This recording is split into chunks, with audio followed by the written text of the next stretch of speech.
তো হাই বন্ধু, welcome back to my channel Dippal Dutta and Joy Guru. তো এটাও অনেক দিন আগেকার ভিডিও। এটা তোমরা বুঝতেই পারছো, শীতকালে আমরা পিকনিক করতে গিয়েছিলাম। তখন কিন্তু আমার ইউটিউব চ্যানেল শুরু হয়নি।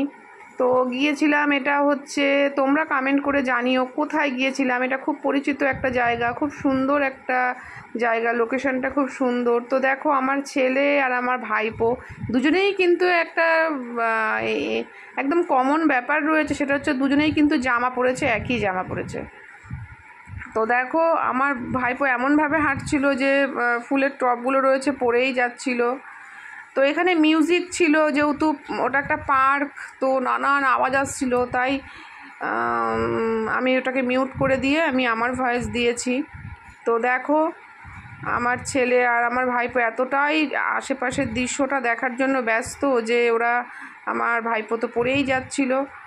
তারপরে আমার ছেলে বুঝতেই পারেনি যে আমি ভিডিও করছিলাম পেছন দিক থেকে। তো আমার ছেলে যখন বুঝতে পারবে, তখন আমার ছেলে বন্ধ করার জন্যই করবে যে ভিডিও করছো। ও আবার ভিডিও করাটা অত পছন্দ করে না, যে ভিডিও করব বা কিছু অতটা পছন্দ করে না। তাই আমার ছেলে দেখো বলছে যে, মা তুমি ভিডিও করছো, বন্ধ